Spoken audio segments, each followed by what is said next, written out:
નમસ્કાર. વિશેષ ન્યૂઝની વિશેષ રજૂઆતમાં મારી સાથે કોણ છે તમને સ્ક્રીન ઉપર જોઈને મને લાગે કહેવાની જરૂર છે નહીં, પણ ઔપચારિકતા કરું છું. કરશન બાપુ ભાદરકા મારી જોડે છે. આમ આદમી પાર્ટીમાંથી તેમને રાજી ખુશીથી જે એમને જવાબદારીઓ મળી હતી અથવા તો સત્તા મળી હતી એમાંથી તેઓ મુક્ત થયા છે. નાદુરસ્ત તબિયતનું એમને એક કારણ આગળ ધર્યું છે, પણ સાચું કારણ જાણવા માટે મીડિયા ખૂબ મહેનત કરે છે. આજે હું પણ એક પ્રયત્ન કરી રહ્યો. મને સાચું કારણ મળે છે કે નહીં મને ખબર નથી, પણ પ્રયત્ન કરવો એ આ પત્રકાર તરીકે મારો ધર્મ પણ છે અને મારી ફરજ પણ છે. કરશન બાપુ, વેલકમ. નમસ્કાર, થેન્ક યુ. વિસાવદરમાં ગોપાલ ઇટાલિયા જીત્યા પછી પરબધામમાં કરશન બાપુ મળ્યા જી અને એક કરશન બાપુ જતા રહ્યા. કેમ? જી એ કરશન બાપુને જીતા પછી મળવા ગયા ત્યારે તો હું પોતે સાથે હતો, કારણ કે એ વિજય કોઈ એક વ્યક્તિનો નહોતો, એક ટીમનો હતો, એક પાર્ટીનો હતો. હું મારી વ્યક્તિગત વાત કરું તો વિસાવદર વિધાનસભામાં કાલસારી જિલ્લા પંચાયત મને સોંપવામાં આવી હતી અને કાલસારીમાં મેં બધું કામ કરી લીધું પછી તરત મને ચુડા જિલ્લા પંચાયત સોંપવામાં આવી હતી. મને આનંદ એ છે કે આખી વિધાનસભામાં જે મત મળ્યા એમાં 1 નંબરની જિલ્લા પંચાયત કાલસારી છે અને સેકન્ડ હાઈએસ્ટ ચુડાની છે, જે પાર્ટી દ્વારા ઓફિશિયલી મને સોંપવામાં આવી હતી કે તમારે અહીંયા સંભાળવાનું છે, લોકોને વાસ્તવિકતા સમજાવવાની છે. અને તો એ કોઈ પણ ઘટના બને એમાં સફળતા મળે તો એમાં આપણે જ્યાં ભાગીદાર હોઈએ, જેટલા ભાગીદાર હોઈએ એટલો આનંદ હોય. ઓરિજિનલ ભાગીદાર હોય તો ઓરિજિનલ આનંદ હોય, ને ડુપ્લિકેટ ભાગીદાર હોય તો ડુપ્લિકેટ આનંદ હોય. અમારો એ ટાઈમના વિડીયો જોઈ લેતો, એ ટાઈમની અમારા ચહેરાની ચમક જોઈ લેતો. અમે ઓરિજિનલ મહેનત કરી, સેકન્ડ અને ફર્સ્ટ હાઈએસ્ટ અને સેકન્ડ હાઈએસ્ટ એ જિલ્લા પંચાયતને આવી. આનંદ છે, કામ કરીએ અને ફળ મળે એ આનંદ હોય છે. થોડું આંકડાકીય રીતે સમજાવશો કે વિધાનસભા ની જયારે પેટા ચૂંટણી વિસાવદરની આવી, પરિણામો સામે આવ્યા, ગોપાલ ઇટાલિયા જીતે છે. ગુજરાત આખામાં એ સતત એમની લોકપ્રિયતાનો પારો ઊંચો જ જઈ રહ્યો છે. પણ તમે કહ્યું કે તમારું પણ એક જે યોગદાન હતું, જે વ્યવસ્થાના ભાગરૂપે હશે, પાર્ટીએ તમને જવાબદારી સોંપી હતી. કોંગ્રેસમાં તમે વર્ષો સુધી કામ કર્યું અને તમે તો અલગ અલગ રાજ્યના પ્રભારી પણ રહ્યા છો. એટલે રાજનીતિ અને રણનીતિ ના જે દાવ પેજ શબ્દ નહીં વાપરું, કારણ કે તમે બાપુ જયારે લગાવો છો ત્યારે આશા રાખું કે તમે બીજા રાજકારણીઓથી જુદા હશો. પણ જે રાજકીય ગણિતો છે ને એ સેટ કરતા તમને આવડતા હોય તો આંકડાકીય દ્રષ્ટિએ સમજાવો કે ગોપાલ ઇટાલિયાની જીતમાં તમારો જે રોલ હતો એ કેવો હતો? જી, એટલે મને એક્ઝેક્ટ મારી પાસે ફિગર નથી કે જિલ્લા પંચાયત વાઇઝ, પણ મને એક ક્રમની ખબર છે કે ફર્સ્ટ આ જિલ્લા પંચાયત વાઇઝ જે કાઉન્ટિંગ થયું એમાં ફર્સ્ટ હાઈએસ્ટ એ કાલસારી જિલ્લા પંચાયત અને સેકન્ડ હાઈએસ્ટ એ ચુડા જિલ્લા પંચાયત હતી. જે લીડ મળવાની વાત હોય કે આ જિલ્લા પંચાયતમાંથી કેટલી લીડ મળી, તો એ રીતે 1 અને 2 નંબર હતા. એક્ઝેક્ટ જે ફિગર છે એ મારી પાસે નથી. બાકી જે 15,500 વાળી, 17,500 વાળી તો જગ જાહેર છે, બધાને ખબર છે. બિલકુલ. એટલે મારો જે સવાલ હતો એવો હતો કે ગોપાલ ઇટાલિયાને પરબધામના કરશન દાસ બાપુ મળે છે અને આ કરશન બાપુ હવે પાર્ટીમાંથી નીકળી ગયા છે, એટલે ગોપાલ ઇટાલિયા માટે આ સારા સમાચાર નથી. એ મિનિંગમાં મેં તમને સવાલ કર્યો હતો. જી, બાપુ જો બાપુની વ્યાખ્યામાં આવતા હોય તો પછી પરબવાળા કરશન બાપુ હોય કે કરશન બાપુ ભાદરકા હોય, એ કોઈને મળતા પણ નથી ને ક્યાંથી નીકળતા પણ નથી. એ આખું જીવન અલગ હોય છે. હું બિનરાજકીય વાત કરું છું. અને બીજી વાત કે કોઈ પણ વસ્તુ, માનો કે એક નાની ઈંટ પણ આમ તેમ થાય તો ફરક પડે. પણ મારો તો સ્વભાવ છે, તમે તો મને કોલેજ લાઈફ થી ઓળખો છો, મારો તો સ્વભાવ છે જે કરવું એ તાકાત વાળું કરવું. હું સમજણો શીખો ત્યારથી મને એટલી ખબર પડે છે કે હોદ્દો, હું આશ્રમમાં મને શીખવાડવામાં આવ્યું છે કે આ જિંદગીનો કોઈ પણ હોદ્દો, એ હોદ્દા થકી ચાલવું અથવા તમે એટલું તાકાતથી કામ કરો કે હોદ્દો તમારા થકી ચાલે, એમાં હોદ્દાને ચલાવવા વાળો માણસ છું. જે કરો એ તાકાતથી કરો, પોતાનું 100% નહીં 1000% આપવાનો પ્રયત્ન કરો. અને પાર્ટીમાં જે મને માસ સાયકોલોજીની ખબર છે, મને જે કુદરતે સરસ્વતી આપી છે, મેં જે વાંચ્યું છે, જે મેં દેશને 27 રાજ્યોમાંથી અલગ અલગ કલ્ચરમાંથી શીખ્યો છું, અને એનો નિચોડ ગુજરાતનું જે કલ્ચર છે, ગુજરાતના લોકોની જે આખી સાયકોલોજી છે, એ બેઝ ઉપર તાકાતથી કામ કર્યું છે ને એનું સાક્ષી આખું ગુજરાત છે, મીડિયા જગત છે, એક ગુજરાતી છે. અને પછી મને એવું લાગ્યું કે મેં 1.25 વર્ષ પહેલા બાયપાસ સર્જરી કરાવી છે. મારા પરિવારે, મારા શુભચિંતકોએ કહ્યું કે તમે ટાઈમે દવા નથી લેતા, તમારા ટાઈમે જમવાનું, કારણ કે ટ્રાવેલિંગમાં તો સુવાનું, ઉઠવાનું, આ તે બધું વિખાઈ જતું હોય છે. તો મોરલો હશે તો પીછડા આવશે, પેલા મોરલાનું ધ્યાન રાખો. એટલે પછી મેં એવું નક્કી કર્યું કે નહીં તો ઘણા મને એવો પ્રશ્ન પૂછે કે સાયલેન્ટ થઈ ગયા હોત તો, પણ એ બધું મારી પાસે કોઈ હોદ્દો હોય ને એ હોદ્દો લઈને હું ફોન આવે ને કહું કે હું નહીં પહોંચાય, આ તે ગેંગે ફેફે મારા સ્વભાવમાં નથી. બેસ્ટ મને એવું લાગ્યું કે છોડી દેવું જોઈએ. જી, એટલે બાયપાસ કરાવવાની તમે વાત કરી છે, જી. તો મને એક સવાલ એ છે કે પાર્ટીમાં તમને બાયપાસ કરવામાં આવતું એવું લાગે છે? બિલકુલ નહીં, બિલકુલ નહીં. અરે મારા જેટલા નસીબદાર તો બહુ ઓછા હોય. આખા દેશમાં ગણવા જાવ ને તો આંગળીના વેઢે ગણા એટલા લોકો મળે. પાર્ટીએ મને બહુ પ્રેમ કર્યો છે. પાર્ટીએ ગુજરાત આમ આદમી પાર્ટી પાસે અત્યારે આપી શકવા જેવું છે બધું મને આપ્યું છે. પ્રદેશ મંત્રી, પ્રવક્તા, મારી વિધાનસભાનો ઇન્ચાર્જ, 2022ની ચૂંટણી, પાર્ટીએ મને ખૂબ મોટા મોટા સ્ટેજો, એક સીએમ, 2 સીએમ વાળા સ્ટેજો મને આપ્યા છે. પાર્ટી આ હાલતમાં આનાથી વિશેષ તો શું આપી શકે? કોઈ ફરિયાદ નથી. ઘણા બધા મીડિયા મિત્રોએ મને પૂછ્યું છે કે હકીકત શું છે, કિડનીની હોસ્પિટલમાં છો તો કિડનીમાં પ્રોબ્લેમ છે કે ભૂલથી હાર્ટનો પ્રોબ્લેમ છે કિડનીમાં? એવું કઈ નથી, બધું મજા છે. મને એવું લાગ્યું કે મારો રોલ અહીંયા હવે પૂરો થાય છે અને મેં કરી નાખ્યો. જી, તમારે હાર્ટમાં પ્રોબ્લેમ છે કે દિલમાં પ્રોબ્લેમ છે? સાચું બોલો. દિલ ને હાર્ટ આમ તો સિનોનિમ છે, અને સગા ભાઈ માની ચાલી શકો. હાર્ટ ને આપણે હૃદય કહીશું. ને હાર્ટમાં તો બાપુના મનની વાત જાણવી છે, બાપુના દિલની વાત જાણવી છે. રિયલમાં મારે બાયપાસ સર્જરી મેં સિમ્સ હોસ્પિટલમાં ઓન રેકોર્ડ 1.25 વર્ષ પહેલા કરાવેલી છે. માનું રિયલમાં કરાવ. હા બિલકુલ. પણ એ તમારી હૃદયની તકલીફ હતી. હા, મારો પ્રશ્ન એ છે કે તમારા દિલમાં કશું એવું પડ્યું છે કે જે કદાચ તમને એ હાર્ટમાં જે હૃદયમાં જે તકલીફ? તમે તો મારા જૂના સાથી છો. સંઘર્ષ કરીને એટલું તો શીખ્યા છીએ. અને હું તો યુથ મોટિવેશનના કાર્યક્રમોમાં યુવાનોને પણ શીખવાડું છું. અમુક વસ્તુ શીખી જઈએ તો જિંદગી જીવવાની મજા આવે. દિનેશભાઈ, મને રડતા રડતા હસતા અને હસતા હસતા રડતા આવડે છે, કારણ કે આ જમાનાની એ રિક્વાયરમેન્ટ છે. તમારા પ્રશ્નનો સીધો જવાબ હું નહીં આપું. મારા પ્રશ્નનો સીધો જવાબ નહીં આપે એટલે મને જવાબ મળી ગયો છે કે બાપુના દિલમાં કંઈક છે. બાપુ, એ તમારું માનવું છે, મારું સ્ટેટમેન્ટ નથી. એ તમારું માનવું છે, અથવા તો જે સાંભળે એને જે માનવું હોય. નહીં, તમારું સ્ટેટમેન્ટ નથી કહેતો. બિલકુલ, તમે તો પાર્ટીના વિરુદ્ધમાં એક શબ્દ અથવા તો તમારો સુર પાર્ટી વિરોધી છે જ નહીં, બિલકુલ નથી. બીજી એક વાત કરું કે જે લોકો મને નજીકથી રાજકીય કે બિન રાજકીય રીતે ઓળખે છે ને દિનેશભાઈ, એને એ ખબર છે. મને ઘણા કહું ને, મીડિયા વાળાએ કાલે એવો પ્રશ્ન પૂછ્યો કે આજના દિવસે તમે એટલા ખુશ કેમ છો? એને મેં આજ વાત કરી હતી. પણ જે મને નજીકથી ઓળખે છે એને ખબર છે કે ડિસિઝન પછી હંમેશા સરળતા જ હોય. ડિસિઝન લેવામાં કોઈને એમ થાય અચાનક થયું, કશું આ જગતમાં અચાનક થતું હોતું નથી. કરશન બાપુ ભાદરકા ક્યારેય કોઈ અમુક પ્રકારના મોટા નિર્ણયો અચાનક ના લે. એની પાછળ 1 મહિનો જવાબદાર હોય, 1 વર્ષ જવાબદાર હોય. અને એક વખત ડિસિઝન લઈ લીધું પછી 10 દિશાઓમાંથી 1000 ફેક્ટરોની સાથે ડિસિઝન તમે લો, પછી આનંદ જ કરવાનો હોય એમાં. અને હકીકતમાં છેલ્લા 24 કલાક જેવો સમય ગયો, મને મજા આવે છે.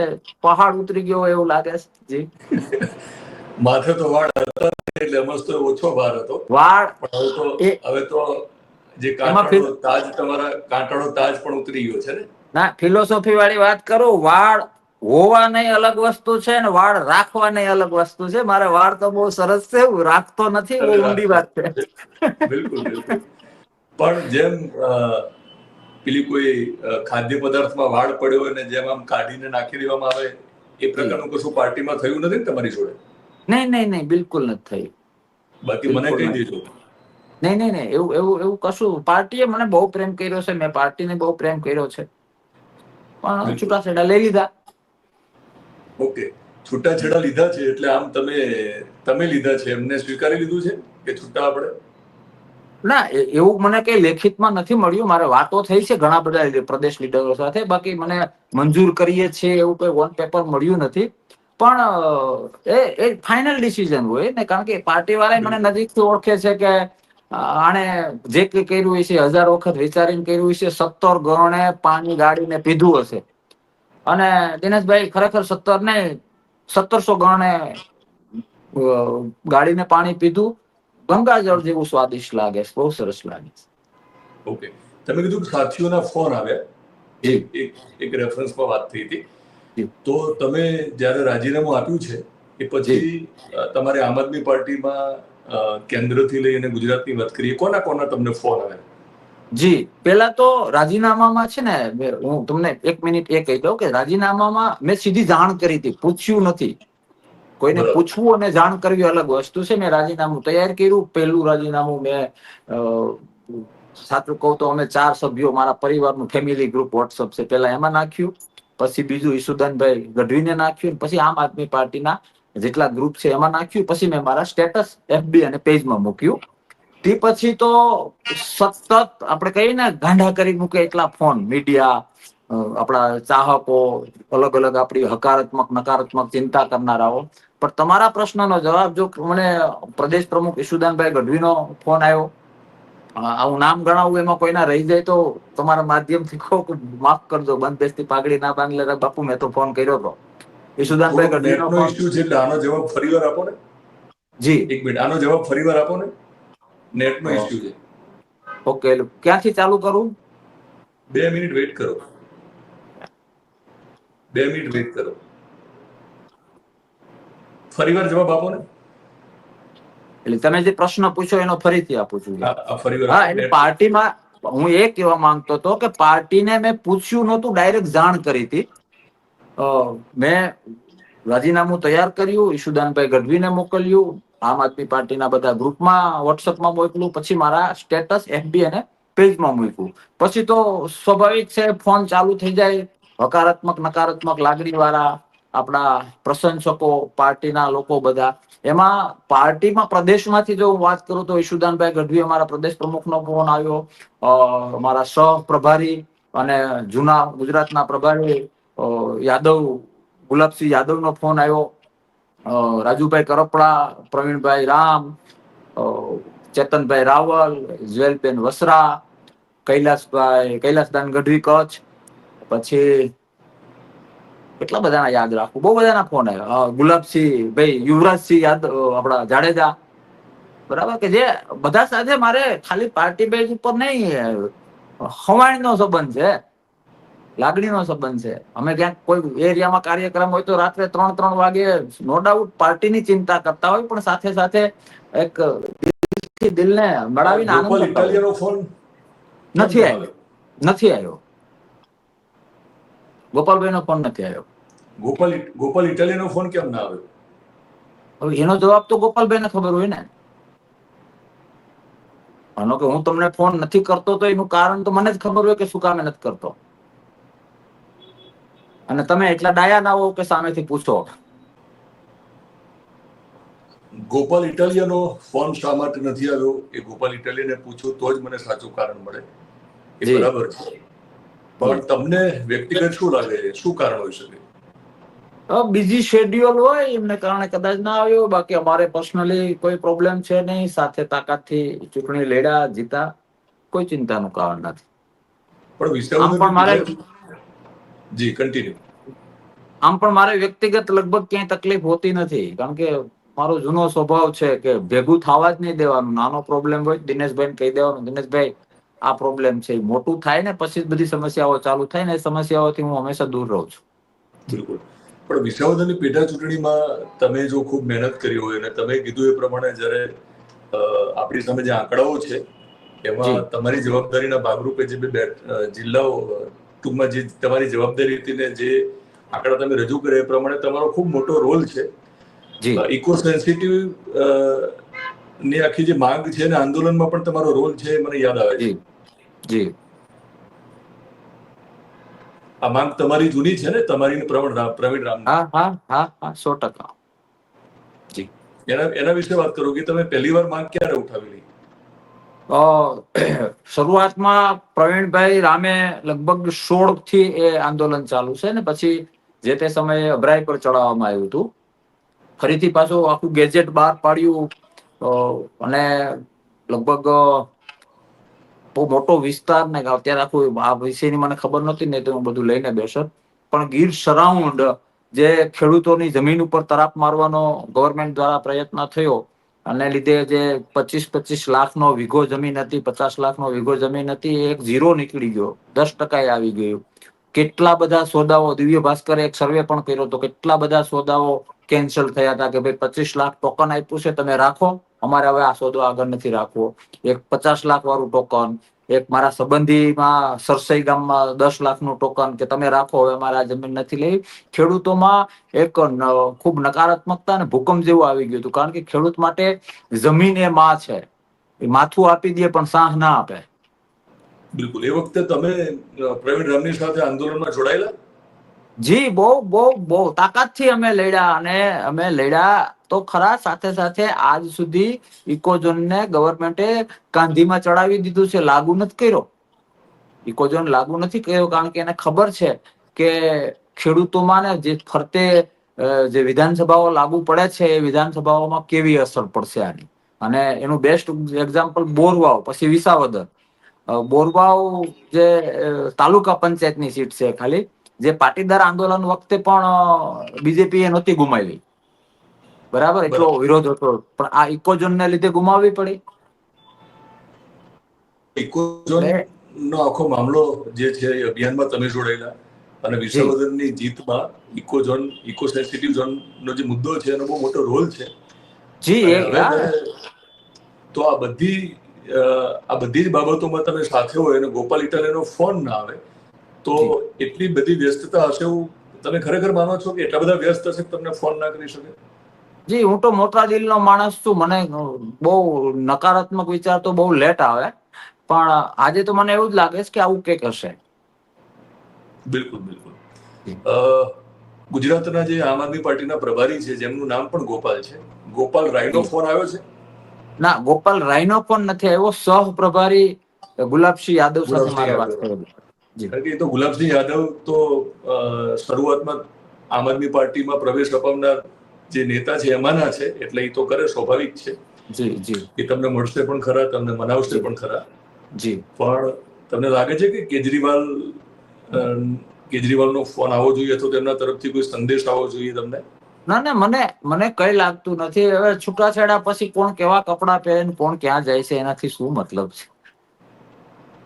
અને બીજી વાત એ રહી કે મને લગભગ મનાવવા માટે મારા જે લાગણીના સંબંધો છે, બરાબર, એ લોકો લાગણીથી મને કહેશે, બાકી એમને અંદરથી એ તો ખબર હશે કે કરશન બાપુ ભાદરકા 1000 વખત વિચારીને ડિસિઝન લે, પછી એ ડિસિઝન ચેન્જ ના કરે એવું એ માને છે ને, એ સાચું માને છે. કારણ કે હું ઉતાવળા નિર્ણયો લેતો નથી, ઘણું બધું મંથન કરું, કે મેં કહ્યું ને કે મારું બેસ્ટ આપી શકું, તાકાતથી કરી શકું તો જ કરવાનું. ગેંગે ફેફે વાળી લાઈફ શીખાય. હું તો યુથને પણ ઘણી વખત આ શીખવાડતો હોઉં છું કે એ હોય જ નહીં, જે કરો એ તાકાતથી કરો, મંથન કરો, વિચારો. મેં કોઈક મોટા ડાયરેક્ટરનું વાંચ્યું હતું કે પ્લાનિંગ બનાવવામાં, આયોજન કરવામાં 5 વર્ષ જોઈએ તો ભલે જોઈએ, પણ એવું તાકાત વાળું કામ કરો કે એનું 5 પેઢી કે 50 પેઢી નોંધ લેવાય. એટલે એ લોકોને ખબર છે કે આમનો જે નિર્ણય છે એ નિર્ણય એ નહીં બદલે. અને બીજી વાત, અપેક્ષા કે મને ઓનો ફોન આવે. મને ગુજરાતની જનતાના દિલના ફોન આવી ગયેલા છે, પછી મને એની ચિંતા હોય. અપેક્ષા છે ને, અપેક્ષા દિનેશભાઈ દુઃખની માં છે, એવું ઘણી વખત કહું. બિલકુલ. દુઃખની જનતા કોણ? અપેક્ષા. મને દિનેશભાઈ પાસે કઈ અપેક્ષા હોય, દિનેશભાઈ પૂરું ના કરી શક્યા, એના કરતા એમને તમારા સ્ટુડિયો કોઈ પણ અપેક્ષા વગર આવું એટલે તમારી મને પાણીનો ગ્લાસ મીઠો લાગશે, બરાબર. કદાચ હું પકવાન, નાસ્તો, ચા પાણીની અપેક્ષાથી તમારા સ્ટુડિયો આવો, સ્ટુડિયો નાનું એવું તાવડું હોય એટલે મગજમાં દિનેશભાઈ પ્રત્યે ના બોલવાના શબ્દો 10 બોલાય. એટલે અપેક્ષા મને મેં ખુદે ક્યારે પાર્ટી પાસે કશું માંગ્યું જ નથી. બિલકુલ. પણ તમે રહ્યા હોત તો મને લાગે માણાવદરમાં તમે અને જવાહર ચાવડા ભેગા થઈને આમ આદમી પાર્ટી માટે ઘણું બધું કરી શક્યા હોત. ના, જો કોઈ પણ આવે, એ કોઈ પણ પાર્ટીમાંથી આવે, જીતવા માટે પણ 1000 કારણ હોય. વિસાવદર વાળી વાત હોય કે આવતી 27ની ચૂંટણી હોય કે જિલ્લા પંચાયત હોય કે તાલુકા પંચાયત હોય, આપણે એક બિંબુ બનાવી લઈએ છીએ. પણ હું વ્યક્તિગત માનું છું કે જીતવા માટે પણ 1000 કારણ હોય અને હારવા માટે પણ 1000 કારણ હોય છે. જી બિલકુલ. તો હવે તમે આમ આદમી પાર્ટી સાથે છૂટાછેડા તો લીધા જ છે, જી પણ સત્તાવાર રીતે હજુ તમને એમને છોડ્યા નથી. પણ આમ છતાં એનાથી આટલો રાજકીય અનુભવ છે તમારી જોડે, તો 2027માં આમ આદમી પાર્ટી, માનો કે અત્યારે બધા એવું માને છે કે ભાઈ વિસાવદર વાળી થશે, પણ એક તટસ્થતા વ્યક્તિ તરીકે રાજકારણને આટલું નજીકથી જોયું છે, તમને શું લાગે છે કે 2027માં આમ આદમી પાર્ટીએ કઈ રણનીતિ સાથે આગળ વધવું જોઈએ? અથવા એ એટલું પ્રશ્ન સરળ છે તમારે જેટલું માને છે જેટલું સરળ છે લોકો માને એટલું? આ પ્રશ્નનો જવાબ, આમ આદમી પાર્ટીની રણનીતિનો પ્રશ્ન જવાબ મને પૂછવામાં તમે 30 કલાક લેટ છો. બરાબર. કાલે બપોર પહેલા પૂછ્યા હોત તો હું તમને એ કહી શકત. આજે તો કોઈ શક્ય હોય તો એમના પ્રવક્તાને પૂછો, એ ખૂબ સારો જવાબ દઈ શકશે. એટલે મેં તો હવે તમને એ રીતે પૂછ્યું, તમે જી આટલી નહીં, અને 27માં મને 27ની હું ઇન જનરલ વાત કરી. જી જી, ઇન તમે તો જનરલ વાત કરું. મોટા દિલના છો, ગુજરાતી તમે લોકો, બાપુ છો, તો તમને પછી પણ આપો ખબર ને છે કે માર્ગદર્શન. તમને પણ ખબર છે કે ગુજરાતની જનતા શાણી છે, હોશિયાર છે. હું પાર્ટી છોડો, ભાજપ, કોંગ્રેસ, આમ આદમી પાર્ટી છોડો, જે આભાસમાં નહીં હોય, વાસ્તવિક હશે એ બાજુ ગુજરાતીઓ જશે. નહીં તો ઘણી વખત શું થાય કે દૂધનો ઉભરો 20 લીટરનો હોય, નીચેથી ગેસ બંધ કરો તો 1/2 લીટર નીકળે. બરાબર? ગુજરાતી લોકોને ગેસ બંધ કરતા આવડે છે, બંધ કરીને જ નક્કી કરે કે કેટલું દૂધ છે, ઉભરાના ભરોસે નહીં રહે. એટલે વાસ્તવિકતા તરફી હશે, સત્ય તરફ હશે. સત્ય એટલે સત્ય. અસત્ય ક્યારેક સત્યના કપડા પહેરી લઈએ એવી ભૂલ ગુજરાતી નહીં કરે. ખબર પડી જશે કે આ અસત્ય છે ને સત્યના કપડા પહેરેલા છે. વાત નીતિની હોય, વાત ધર્મની હોય, વાત આવતીકાલની હોય, મેં કહ્યું એ પ્રમાણે વાત વાસ્તવિકતાની હોય. અને ચિંતા હોવી, માનો કે એક્ઝામ્પલ આપો, આ બધું સાયકોલોજી બેઝ પર છે. આપણે કોઈ અનનોન માણસની ખબર પૂછવા જઈએ ત્યારે ખાલી ફોર્માલિટી કરતા હોય, કેવું છે, આ છે, તે છે, કઈ કામકાજ હોય તો કેજો. ઓલો કે 50,000ની જરૂર છે તો આપણી પાસે 10 બાના રેડી જ હોય. બરાબર? એ ચિંતા છે. બીજી ચિંતા, આપણો દીકરો કે આપણો ભાઈ કે આપણી બેન હોય એની ખબર પૂછવા જઈએ, જે આપણા કેસના હાવભાવ હોય, જે આંખમાં પાણી હોય, એ વાસ્તવિક ચિંતા છે કે આના માટે હું શું કરી શકું. એમ વાસ્તવિક ચિંતા કરનારું કોણ છે એ પણ ગુજરાતીઓ સારી રીતે જાણે છે. એટલે આવા 5-7 ફેક્ટરો જે છે એને આધારે ગુજરાત નક્કી કરશે અને ગુજરાતના લોકો એના હિતનો નિર્ણય લેશે. બાકી અત્યારે તો કઈ ના કહી શકાય. જી મનોજભાઈ સોરઠિયાનો ફોન આવ્યો છે? ના, એમનો ફોન નથી આવ્યો. એ પાર્ટીમાં મહામંત્રી છે.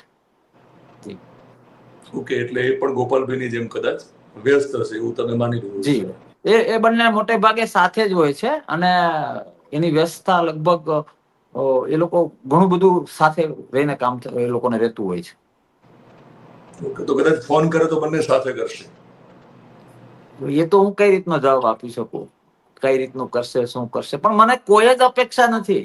કોઈ જ અપેક્ષા નથી. હું તો કાલનો એટલા ફોનથી શું કહેવાય, હું તો ઈચ્છું કે ફોન ના આવે. Thank you very much. એમ નહીં, આપણું ડિસિઝન એવું નથી, એ લેવલનું નથી કે હું રિસાઈ ગયો છું ને હવે મને કઈક ચોકલેટ આપશે તો હું માની જાય.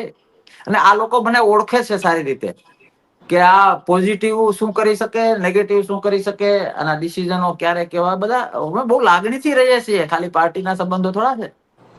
ક્યારેક બધા રાજકારણની ચોકલેટ ખાવાનું મન થાય તો પછી ભાજપ કે કોંગ્રેસ કઈ સ્કૂલમાં જશો, કઈ આંગણવાડીમાં જશો? મારા હું નાનો હતો ને તો મારા બા, અમે મમ્મી ને બા કહીએ ને, એ એવું કેતા કે બેટા કાલની કોને ખબર છે. એમ મારો જવાબ પણ એ છે કે કાલની કોને ખબર છે. અને બીજી વાત, તમે ના નથી પડતા, ખાવી તો છે તમારે ચોકલેટ. હા પણ નથી પાડતો, કાલની કોને ખબર છે.